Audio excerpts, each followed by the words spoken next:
Hey guys, welcome back to the channel. So ಇವತ್ತಿನ ಈ ಒಂದು ವಿಡಿಯೋದಲ್ಲಿ ನಾನು ರೋಮನ್ ರೈನ್ಸ್ ಹಾಗೆ ಸೆತ್ ಫ್ರೀಕಿನ್ ರಾಲೆನ್ಸ್ ಅವರ ರಸಲ್ ಮೇನಿಯಾ 42 ಮ್ಯಾಚ್ ಸ್ಟೋರಿ ಬಗ್ಗೆ ಮಾತಾಡೋದಕ್ಕೆ ಬಂದಿದ್ದೀನಿ.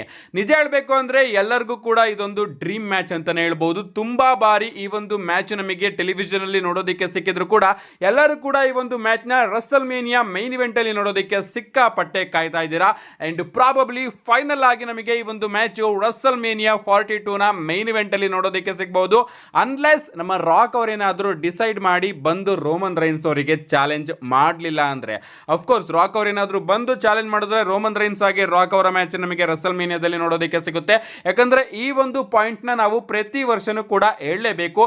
ಪ್ರತಿ ವರ್ಷನೂ ಕೂಡ ಚಿಕ್ಕದಾಗಿ ಪಾಸಿಬಿಲಿಟೀಸ್ ಖಂಡಿತವಾಗ್ಲೂ ಇರುತ್ತೆ ರಾಕ್ ಆಗಿ ರೋಮನ್ ರೈನ್ಸ್ ಅವರ ಡ್ರೀಮ್ ಮ್ಯಾಚ್ಗೆ. ಅಂಡ್ ಅದನ್ನ ಈ ವರ್ಷನೂ ಕೂಡ ನಾನು ಇಡ್ತಾ, ಅಕಸ್ಮಾತ್ ಈ ಒಂದು ಮ್ಯಾಚ್ ಏನಾದರೂ ಆಗ್ಲಿಲ್ಲ ಅಂದ್ರೆ ಡಬ್ಲ್ಯೂ ಅವರು ಪ್ರಾಬಬ್ಲಿ ಸೆತ್ ರಾಲೆನ್ಸ್ ಆಗಿ ರೋಮನ್ ರೈನ್ಸ್ ಅವರ ಮ್ಯಾಚ್ ಕಡೆನೆ ಹೋಗಬಹುದು. ಅಂಡ್ ಈ ಒಂದು ಮ್ಯಾಚ್ ನ ಸ್ಟೋರಿ ಲೈನು ರಸಲ್ ಮೇನಿಯಾ ತನಕ ಯಾವ ರೀತಿ ಹೋಗಬಹುದು ಅಂತ ಸಂಪೂರ್ಣವಾಗಿ ಮಾಹಿತಿನ ತಿಳಿಸ್ಕೊಡ್ತೀನಿ. ಈ ರೀತಿ ಹೋಗಬಹುದು ಅಂತ ಯಾಕೋ ಅನ್ನಿಸ್ತಾ ಇದೆ. ಅಂಡ್ ಇದೇ ರೀತಿ ರೂಮರ್ಸ್ ಗಳು ಬರ್ತಾ ಇದೆ. ನಿಮ್ಗೆ ಗೊತ್ತಿರಬಹುದು, ಈಗ ರೋಮನ್ ರೈನ್ಸ್ ಅವರು ಕಂಪನಿಯಿಂದ ಸ್ವಲ್ಪ ಬ್ರೇಕ್ ನ ತಗೊಂಡಿದ್ದಾರೆ. ಬಟ್ ಯಾವಾಗ್ಲೇ ಅವರು ಬಂದ್ರು ಕೂಡ ಅವರು ಮೊದಲು ಹುಡಿಕೊಂಡು ಹೋಗೋದು ನಮ್ಮ ಸೆತ್ ಫ್ರೀಕಿನ್ ರಾಲೆನ್ಸ್ ಅವ್ರನ್ನ. ಯಾಕಂದ್ರೆ ಸೆತ್ ರಾಲೆನ್ಸ್ ಅವರು ರೋಮನ್ ರೈನ್ಸ್ ಅವರ ಕೈಯಿಂದ ಎಲ್ಲದನ್ನು ಕೂಡ ಕಿತ್ಕೊಂಡಿದ್ದಾರೆ, ಪಾಲಿಮೆನ್ನು ಕೂಡ ಕಿತ್ಕೊಂಡಿದ್ದಾರೆ. ಅಷ್ಟೇ ಅಲ್ಲ, ರಾ ಆಫ್ಟರ್ ರಸಲ್ ಮೇನಿಯಾಗೆ ಬಂದು ರೋಮನ್ ರೈನ್ಸ್ ಅವ್ರನ್ನ ಧೂಳಿ ಪಟ ಕೂಡ ಮಾಡಿದ್ದಾರೆ. ಅಂಡ್ ರೋಮನ್ ರೈನ್ಸ್ ಅವರಿಗೆ ಸೆತ್ ಫ್ರೀಕಿನ್ ರಾಲೆನ್ಸ್ ಅವರ ಮೇಲೆ ಸಿಕ್ಕಾಪಟ್ಟೆ ಕೋಪ ಇರುತ್ತೆ. ಅಂಡ್ ಅದಕ್ಕೋಸ್ಕರ ರೋಮನ್ ರೈನ್ಸ್ ಅವರು ಯಾವಾಗಲೇ ರಿಟರ್ನ್ ಆದ್ರೂ ಕೂಡ ಬಂದು ಅವರು ಮೊದಲು ಟಾರ್ಗೆಟ್ ಮಾಡೋದು ನಮ್ಮ ಸೆತ್ ಫ್ರೀಕಿನ್ ರಾಲೆನ್ಸ್ ಅವ್ರನ್ನ. ಬಟ್ ಇಲ್ಲಿ ನಮ್ಮ ಸೆತ್ ಫ್ರೀಕಿನ್ ರಾಲೆನ್ಸ್ ಅವರಿಗೆ ಬಾಡಿ ಗಾರ್ಡ್ ರೀತಿ ನಮ್ಮ ಬ್ರಾನ್ಸನ್ ರೀಡ್ ಹಾಗೆ ಬ್ರಾನ್ ಬ್ರೇಕರ್ ಇವರಿಬ್ರು ಕೂಡ ಇದ್ದಾರೆ. ಅಂಡ್ ಇದ್ರ ಜೊತೆಗೆ ನಮ್ಮ ಮಾಸ್ಟರ್ ಮೈಂಡ್ ಪಾಲ್ ಮೆನ್ ಅವರು ಕೂಡ ಇದ್ದಾರೆ. ಅಷ್ಟೇ ಅಲ್ಲ, ಇನ್ನೂ ಒಬ್ಬ ಹೊಸ ಮೆಂಬರ್ ಈ ಒಂದು ಫ್ಯಾಕ್ಷನ್ ಗೆ ಆಡ್ ಆಗಬಹುದು ಅಂತ ಅಪ್ಡೇಟ್ ಗಳು ಬರ್ತಾ ಇದೆ. ಸೊ ರೋಮನ್ ರೈನ್ಸ್ ಅವರು ಬಂದ ಕೂಡಲೇ ಸೆತ್ ಫ್ರೀಕಿನ್ ರಾಲೆನ್ಸ್ ಅವರ ಮೇಲೆನೆ ಹೋಗೋದು. ಬಟ್ ಇಲ್ಲಿ ಅವರಿಗೆ ಸಿಕ್ಕಾಪಟ್ಟೆ ಕಷ್ಟ ಆಗುತ್ತೆ. ಯಾಕಂದ್ರೆ ಸೆತ್ ಫ್ರೀಕಿನ್ ರಾಲೆನ್ಸ್ ಅವರ ಬಳಿ ಅವರ ಪಲ್ಟನ್ ಇರೋದ್ರಿಂದ ರೋಮನ್ ರೈನ್ಸ್ ಅವ್ರನ್ನ ಸೆತ್ ಫ್ರೀಕಿನ್ ರಾಲೆನ್ಸ್ ಅವರ ಫ್ಯಾಕ್ಷನ್ ಧೂಳಿಪಟ ಮಾಡುತ್ತೆ. ಆದ್ರೂ ಕೂಡ ರೋಮನ್ ರೈನ್ಸ್ ಅವರು ಸೆತ್ ಫ್ರೀಕಿನ್ ರಾಲೆನ್ಸ್ ಅವರ ಹಿಂದೆನೆ ಹೋಗ್ತಾ ಇರ್ತಾರೆ. ಅಂಡ್ ಹಿಂಗೆ ಪ್ರಾಬಬ್ಲಿ ಡಬ್ಲ್ಯೂ ಅವರು ಸಮ್ಮರ್ ಸ್ಲಾಮ್ ಅಲ್ಲಿ ಒಂದು ಮೆಗಾ ಮ್ಯಾಚ್ ನ ಬುಕ್ ಮಾಡಬಹುದು. ಇಲ್ಲಿ ಎರಡು ಮ್ಯಾಚಸ್ ಗಳ ಚಾನ್ಸಸ್ ಕಾಣಿಸ್ತಾ ಇದೆ. ಒಂದು, ಸಿಂಪಲ್ ಆಗಿ ಡಬ್ಲ್ಯೂ ಅವರು ರೋಮನ್ ರೈನ್ಸ್ ಅವರ ಟ್ಯಾಗ್ ಟೀಮ್ ಮ್ಯಾಚ್ ನ ಸಮ್ಮರ್ ಸ್ಲಾಮ್ ಅಲ್ಲಿ ಇಡಬಹುದು. ಅಂದ್ರೆ ರೋಮನ್ ರೈನ್ಸ್ ಹಾಗೆ ಸಿಎಂ ಪಂಕ್ ಅವರು ಟ್ಯಾಗ್ ಟೀಮ್ ಆಗಿ, ಆ ಕಡೆ ನಮ್ಮ ಸೆತ್ ರಾಲೆನ್ಸ್ ಹಾಗೆ ಬ್ರಾನ್ ಬ್ರೇಕರ್ ಅವರು ಟ್ಯಾಗ್ ಟೀಮ್ ಆಗಿ ನೋಡೋದಕ್ಕೆ ಸಿಗಬಹುದು. ಅಂಡ್ ಈ ಒಂದು ಮ್ಯಾಚ್ ನಮಗೆ ಸಮ್ಮರ್ ಸ್ಲಾಮ್ ನ ಮೈನ್ ಇವೆಂಟ್ ಅಲ್ಲಿ ನೋಡೋದಕ್ಕೆ ಸಿಗಬಹುದು. ಅಥವಾ ಕಿಂಗ್ ಆಫ್ ದ ರಿಂಗ್ ಏನಾದ್ರೂ ನಮ್ಮ ಕೋಡಿ ರೋಡ್ಸ್ ಅವರು ಗೆಲ್ಲಲಿಲ್ಲ ಅಂದ್ರೆ ನಮ್ಮ ಕೋಡಿ ರೋಡ್ಸ್ ಅವರು ಕೂಡ ಈ ಒಂದು ಬುನಾದಿನ ಹಿಡಿದು ರೋಮನ್ ರೈನ್ಸ್, ಕೋಡಿ ರೋಡ್ಸ್ ಹಾಗೆ ಸಿಎಂ ಪಂಕ್ ಅವರು ಟ್ಯಾಗ್ ಟೀಮ್ ಆಗಿ, ಆ ಕಡೆ ಸೆತ್ ರಾಲೆನ್ಸ್, ಬ್ರಾನ್ಸನ್ ರೀಡ್ ಹಾಗೆ ಬ್ರಾನ್ ಬ್ರೇಕರ್ ಅವ್ರನ್ನ ಒಂದು 6 ಮ್ಯಾನ್ ಟ್ಯಾಗ್ ಟೀಮ್ ಮ್ಯಾಚ್ ಅಲ್ಲಿ ಫೇಸ್ ಮಾಡಬಹುದು. ಈಗ ತಾನೇ ಡಬ್ಲ್ಯೂ ಅವರು ಕೋಡಿ ರೋಡ್ಸ್ ಹಾಗೆ ಸೆತ್ ರಾಲೆನ್ಸ್ ಅವರ ಫೇಸ್ ಆಫ್ ನ ಈಗ ತಾನೇ ತೋರಿಸಿರೋದ್ರಿಂದ ಈ ಒಂದು ಚಾನ್ಸಸ್ ಕಮ್ಮಿ ಇದೆ. ಆದ್ರೂ ಕೂಡ ಒಂದು ಟ್ಯಾಗ್ ಟೀಮ್ ಮ್ಯಾಚ್ ಆಗುತ್ತೆ ಅಂತ ಅನ್ನಿಸ್ತಾ ಇದೆ. ಈ ಒಂದು ಟ್ಯಾಗ್ ಟೀಮ್ ಮ್ಯಾಚ್ ನ ಡಬ್ಲ್ಯೂ ಅವರು ಏನಾದ್ರೂ ಪ್ಲಾನ್ ಮಾಡಲಿಲ್ಲ ಅಂದ್ರೆ ಸಿಂಪಲ್ ಆಗಿ ಡಬ್ಲ್ಯೂ ಅವರು ರೋಮನ್ ರೈನ್ಸ್ ಹಾಗೆ ಬ್ರಾನ್ ಬ್ರೇಕರ್ ಅವರ ನಡುವೆ ಸಿಂಗಲ್ಸ್ ಮ್ಯಾಚ್ ನ ಈ ಬಾರಿಯ ಸಮ್ಮರ್ ಸ್ಲಾಮ್ ಅಲ್ಲಿ ಬುಕ್ ಮಾಡಬಹುದು. ಇದು ಕೂಡ ತುಂಬಾ ಜನರ ಡ್ರೀಮ್ ಮ್ಯಾಚ್. ನನಗೂ ಕೂಡ ಈ ಒಂದು ಮ್ಯಾಚ್ ಡ್ರೀಮ್ ಮ್ಯಾಚ್. ಅಷ್ಟೇ ಅಲ್ಲ, ರಾ ಆಫ್ಟರ್ ರಸಲ್ ಮೇನಿಯಾದಲ್ಲಿ ನಮ್ಮ ರೋಮನ್ ರೈನ್ಸ್ ಅವರು ಡಾಮಿನೇಟ್ ಮಾಡಬೇಕಾದ್ರೆ ಬ್ರಾನ್ ಬ್ರೇಕರ್ ಅವರೇ ಬಂದು ರೋಮನ್ ರೈನ್ಸ್ ಅವರಿಗೆ ಸ್ಪಿಯರ್ ಹೊಡೆದು ರೋಮನ್ ರೈನ್ಸ್ ಅವರ ಕಥೆನ ಮುಗಿಸಿದ್ದು. ಸೊ ಅದಕ್ಕೋಸ್ಕರ ಪ್ರಾಬಬ್ಲಿ ಈ ಒಂದು ಮ್ಯಾಚ್ ನು ಕೂಡ ಡಬ್ಲ್ಯೂ ಅವರು ಸಮ್ಮರ್ ಸ್ಲಾಮ್ ಗೆ ಬುಕ್ ಮಾಡಬಹುದು. ಇಲ್ಲಿ ನಮಗೆ ಒಂದು ಟ್ಯಾಗ್ ಟೀಮ್ ಮ್ಯಾಚ್ ಆದ್ರೂ ನೋಡೋದಕ್ಕೆ ಸಿಗಬಹುದು, ಅಥವಾ ರೋಮನ್ ರೈನ್ಸ್ ಹಾಗೆ ಬ್ರಾನ್ ಬ್ರೇಕರ್ ಅವರ ನಡುವೆ ಒಂದು ಸಿಂಗಲ್ಸ್ ಮ್ಯಾಚ್ ಕೂಡ ನೋಡೋದಕ್ಕೆ ಸಿಗಬಹುದು.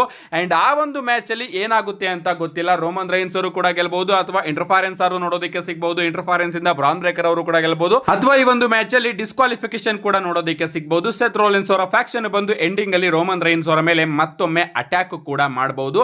ಏನೇ ಆಗ್ಲಿ, ನನಗೆ ಸಿಎಂ ಪಂಕ್ ಹಾಗೆ ರೋಮನ್ ರೈನ್ಸ್ ಅವರ ಟ್ಯಾಗ್ ಟೀಮು ಈ ಒಂದು ಸ್ಟೋರಿ ಲೈನ್ ಅಲ್ಲಿ ನೋಡೋದಕ್ಕೆ ಸಿಗುತ್ತೆ ಅಂತ ಅನಿಸ್ತಾ ಇದೆ. ಯಾಕಂದ್ರೆ ಸಿಎಂ ಪಂಕ್ ಕೂಡ ಸೆತ್ ರಾಲೆನ್ಸ್ ಅವ್ರನ್ನ ಕಂಡ್ರೆ ಸಿಕ್ಕಾಪಟ್ಟೆ ಕೋಪ ಇದೆ. ಆ ಕಡೆ ರೋಮನ್ ರೈನ್ಸ್ ಅವ್ರಿಗೂ ಕೂಡ ಸೆತ್ ರಾಲೆನ್ಸ್ ಅವ್ರನ್ನ ಕಂಡ್ರೆ ಕೋಪ ಇರೋದ್ರಿಂದ ಸಿಎಂ ಪಂಕ್ ಹಾಗೆ ರೋಮನ್ ರೈನ್ಸ್ ಅವರ ಟ್ಯಾಗ್ ಟೀಮ್ ಅಂತೂ ಈ ಒಂದು ಸ್ಟೋರಿ ಲೈನ್ ಅಲ್ಲಿ ನೋಡೋದಕ್ಕೆ ಸಿಗುತ್ತೆ. ಬಟ್ ಇವರ ಮ್ಯಾಚ್ ಎಲ್ಲಾಗುತ್ತೆ ಅಂತ ಇನ್ನೂ ಕೂಡ ಪರ್ಫೆಕ್ಟ್ ಜಾಗ ಕಾಣಿಸ್ತಾ ಇಲ್ಲ. ಇದಾದ್ಮೇಲೆ ಇದೇ ರೀತಿ ಸ್ಟೋರಿ ಮುಂದುವರಿತಾ ನಮಗೆ ಸರ್ವೈವರ್ ಸೀರೀಸ್ ವಾರ್ ಗೇಮ್ ಅಲ್ಲಿ 100% ಒಂದು ವಾರ್ ಗೇಮ್ ಮ್ಯಾಚ್ ನೋಡೋದಕ್ಕೆ ಸಿಗುತ್ತೆ. ಅದಕ್ಕೋಸ್ಕರನೇ ಡಬ್ಲ್ಯೂ ಅವರು ಸೆತ್ ರಾಲೆನ್ಸ್ ಅವರ ಫ್ಯಾಕ್ಷನ್ ನ ಈಗಾಗಲೇ ಫಾರ್ಮ್ ಮಾಡ್ತಾ ಇದ್ದಾರೆ. ಪ್ರತಿ ವರ್ಷನೂ ಕೂಡ ನಾವು ನೋಡಿದೀವಿ, ರಸಲ್ ಮೇನಿಯಾ ಮುಗಿದ ಕೂಡಲೇ ಒಂದು ಹೊಸ ಫ್ಯಾಕ್ಷನ್ ಫಾರ್ಮ್ ಆಗುತ್ತೆ. ಅಂಡ್ ಆ ಒಂದು faction survivor series war game ಅಲ್ಲಿ ಮ್ಯಾಚ್ ಕೂಡ ಎಳೆಯುತ್ತೆ. ಉದಾಹರಣೆಗೆ ಜಡ್ಜ್ಮೆಂಟ್ ಡೇ ಆಗಿರ್ಬೋದು, ಬ್ಲಡ್ ಲೈನ್ ಆಗಿರ್ಬೋದು, ಸೋಲೋ ಸಿಕ್ಕೋ ಅವರ ಬ್ಲಡ್ ಲೈನ್ ಆಗಿರ್ಬೋದು, ಅಂಡ್ ಈಗ ಸತ್ ಫ್ರೀಕಿನ್ ರಾಲೆನ್ಸ್ ಅವರ ಈ ಒಂದು ಫ್ಯಾಕ್ಷನ್ ಆಗಿರ್ಬೋದು, ಅಂಡ್ ಸತ್ ಫ್ರೀಕಿನ್ ರಾಲೆನ್ಸ್ ಅವರ ಫ್ಯಾಕ್ಷನ್ ಹಾಗೆ ರೋಮನ್ ರೈನ್ಸ್ ಅವರ ಒಂದು ಟೀಮ್ ನಡುವೆ ಒಂದು ವಾರ್ ಗೇಮ್ ಮ್ಯಾಚ್ ನಮಗೆ ನೋಡೋದಕ್ಕೆ ಸಿಗಬಹುದು. ಇಲ್ಲಿ ನಮ್ಮ ಸತ್ ಫ್ರೀಕಿನ್ ರಾಲೆನ್ಸ್ ಅವರ ಫ್ಯಾಕ್ಷನ್ ಅಲ್ಲಿ Seth Rollins, Bronson Reed, Bron Breakker ಹಾಗೆ ಅವರ 4ನೇ ಹೊಸ ಮೆಂಬರ್ ಅಂಡ್ ಇನ್ನೊಬ್ಬನ್ನ ಅವರು ಔಟ್ ಸೈಡ್ ಇಂದ ಕರೆದು ತನ್ನ ಟೀಮಿಗೆ ಜಾಯಿನ್ ಕೂಡ ಮಾಡಿಸಬಹುದು. ಅಂಡ್ ಈ ಕಡೆ ರೋಮನ್ ರೈನ್ಸ್ ಅವರ ಬಗ್ಗೆ ಮಾತಾಡೋದಾದ್ರೆ ರೋಮನ್ ರೈನ್ಸ್ ಅವರು ನಮ್ಮ Jimmy Uso, Jey Uso and ಅವರಿಗೆ ಹೆಲ್ಪ್ ಬೇಕು ಅಂದ್ರೆ ನಮ್ಮ ಕೋಡಿ ರೋಡ್ಸ್ ಹಾಗೆ ಸಿಎಂ ಪಂಕ್ ಅವ್ರನ್ನು ಕೂಡ ರೋಮನ್ ರೈನ್ಸ್ ಅವರು ತನ್ನ ಟೀಮಿಗೆ ಕರ್ಕೊಳ್ಬಹುದು. ಅಂಡ್ ಇಲ್ಲಿ ನಮ್ಮ ಸ್ಯಾಮಿ ಝೈನ್ ಅವರ ಕತೆ ಏನಾಯ್ತು ಅಂತ ನೀವು ಯಾರು ಕೂಡ ಕೇಳೋದಕ್ಕೆ ಹೋಗ್ಬೇಡಿ, ಯಾಕಂದ್ರೆ ಸ್ಯಾಮಿ ಝೈನ್ ಅವರು ಪ್ರಾಬಬ್ಲಿ ಸೆತ್ ರೋಲೆನ್ಸ್ ಅವರ ಟೀಮ್ ಅಲ್ಲಿ ಕಂಪೀಟ್ ಮಾಡೋದು ನೋಡೋದಕ್ಕೆ ಸಿಗಬಹುದು. ಎಂಡಿಂಗ್ ಅಲ್ಲಿ ಸ್ಯಾಮಿ ಝೈನ್ ಅವರ ಹೀಲ್ ಟರ್ನ್ ಕೂಡ ಆಗ್ಬಹುದು ಅಂತ ಅನ್ನಿಸ್ತಾ ಇದೆ, ಗೊತ್ತಿಲ್ಲ. ಸ್ಯಾಮಿ ಝೈನ್ ಅವ್ರನ್ನ ನಾನಿಲ್ಲಿ ಇನ್ಕ್ಲೂಡ್ ಮಾಡ್ತಾ ಇಲ್ಲ. ಇನ್ಕ್ಲೂಡ್ ಮಾಡೋದಾದ್ರೆ ನಾನು ಸೆತ್ ರೋಲೆನ್ಸ್ ಅವರ ಫ್ಯಾಕ್ಷನ್ ಗೆ ಹೋಗ್ತಾರೆ ಅಂತ ಇನ್ಕ್ಲೂಡ್ ಮಾಡ್ತೀನಿ. ಅದನ್ನ ಬಿಟ್ರೆ ರೋಮನ್ ರೈನ್ಸ್ ಅವರ ಫ್ಯಾಕ್ಷನ್ ಅಲ್ಲಿ ಜಿಮ್ಮಿ ಊಸೋ, ಜೇ ಊಸೋ, ಕೋಡಿ ರೋಡ್ಸ್ ಹಾಗೆ ಸಿಎಂ ಪಂಕ್ ಅವ್ರನ್ನ ಇನ್ಕ್ಲೂಡ್ ಮಾಡ್ತಾ ಇದ್ದೀನಿ. ಇವರ ನಡುವೆ ಒಂದು ವಾರ್ ಗೇಮ್ ಮ್ಯಾಚ್ ನಮಗೆ ಸೆಟಪ್ ಆಗೋದು ನೋಡೋದಕ್ಕೆ ಸಿಗಬಹುದು.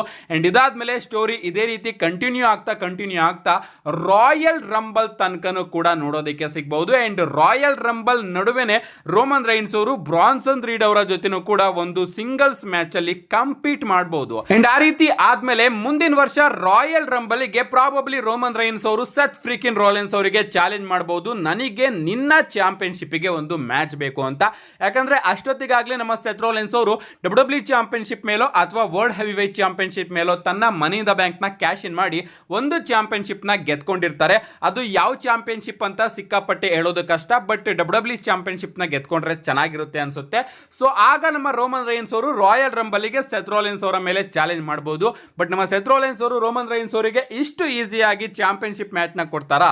ಅದು ಕೂಡ ಪಾಲಿಮೆನ್ ಅಂತಹ ಮಾಸ್ಟರ್ ಮೈಂಡ್ ನ ಜೊತೆಲಿ ಇಟ್ಕೊಂಡು.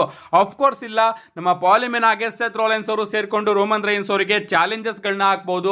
ಪ್ರಾಬಬ್ಲಿ ರಾಯಲ್ ರಂಬಲ್ ಅಲ್ಲಿ ರೋಮನ್ ರೈನ್ಸ್ ಅವರಿಗೆ ಹೇಳ್ಬಹುದು, ನೀನು ಮತ್ತೊಮ್ಮೆ ಬ್ರಾನ್ ಬ್ರೇಕರ್ ಅವ್ರನ್ನ ಸೋಲ್ಸು, ಅದಾದ್ಮೇಲೆ ನಾನು ನಿನಗೆ ಮ್ಯಾಚ್ ನ ಕೊಡ್ತೀನಿ ಅಂತ.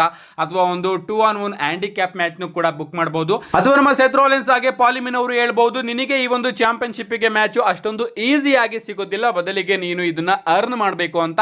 ಅಂಡ್ ಆಗ ಪ್ರಾಬಬ್ಲಿ ರೋಮನ್ ರೈನ್ಸ್ ಅವರು ರಾಯಲ್ ರಂಬಲ್ ಮ್ಯಾಚ್ ಒಳಗಡೆ ಕಂಪೀಟ್ ಮಾಡಿ ಅದನ್ನ ಗೆದ್ದು ರಸಲ್ ಮೇನಿಯಾಗೆ ಹೋಗಬಹುದು. ಅಥವಾ ಅಲ್ಲೂ ಕೂಡ ರೋಮನ್ ರೈನ್ಸ್ ಅವರು ಫ್ಲಾಪ್ ಆಗಿ ಎಲಿಮಿನೇಷನ್ ಚೇಂಬರ್ ಗೆ ಸೆಕೆಂಡ್ ಚಾನ್ಸ್ ನ ಹುಡಿಕೊಂಡು ಹೋಗಿ ಆ ಒಂದು ಚೇಂಬರ್ ಮ್ಯಾಚ್ ನ ಗೆದ್ದು ರೋಮನ್ ರೈನ್ಸ್ ಅವರು ರಸಲ್ ಮೇನಿಯಾದಲ್ಲಿ ಸೆತ್ ಫ್ರೀಕಿನ್ ರಾಲೆನ್ಸ್ ಅವ್ರನ್ನ ಚಾಲೆಂಜ್ ಮಾಡಬಹುದು. ಎಲಿಮಿನೇಷನ್ ಚೇಂಬರ್ ಮ್ಯಾಚ್ ನ ಗೆದ್ರೆ ರಾಯಲ್ ರಂಬಲ್ ಯಾವ ಚಾಂಪಿಯನ್ ನ ಆಯ್ಕೆ ಮಾಡ್ಕೊಂಡಿರ್ತಾನೋ ಅವನನ್ನ ಬಿಟ್ಟು ರೋಮನ್ ರೈನ್ಸ್ ಅವರು ಈಗ ಫೇಸ್ ಮಾಡಬೇಕಾಗಿರೋದ್ರಿಂದ ಪ್ರಾಬಬ್ಲಿ ರಾಯಲ್ ರಂಬಲ್ ನ ಗೆಲ್ಸಿದ್ರೆ ಚೆನ್ನಾಗಿರುತ್ತೆ ಅನ್ಕೋತೀನಿ. ಯಾಕಂದ್ರೆ next year royal rumble Saudi ಅರೇಬಿಯಾದಲ್ಲಿ ಆಗ್ತಾ ಇದೆ.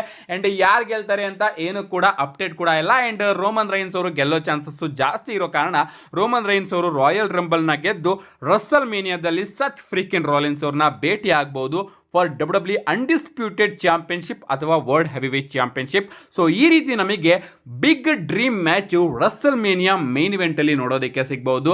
ನಿಜವಾಗ್ಲೂ ಗೈಸ್, ಈ ರೀತಿ ಸ್ಟೋರಿ ಏನಾದರೂ ಡಬ್ಲ್ಯೂ ಅವರು ಕ್ರಿಯೇಟ್ ಮಾಡೋದ್ರೆ ಸಿಕ್ಕಾಪಟ್ಟೆ ಚೆನ್ನಾಗಿರುತ್ತೆ.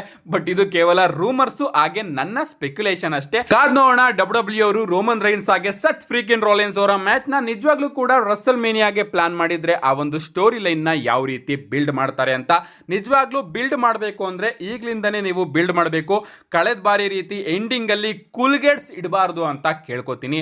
ನಿಮ್ಗೆ ಅನಿಸುತ್ತೆ ಇದ್ರ ಬಗ್ಗೆ ನಿಮ್ಮ ಅನಿಸಿಕೆನ ಕಮೆಂಟ್ ಮಾಡಿ ಅಂತ ಹೇಳ್ತಾ, ಸಿ ಯು ಗೈಸ್.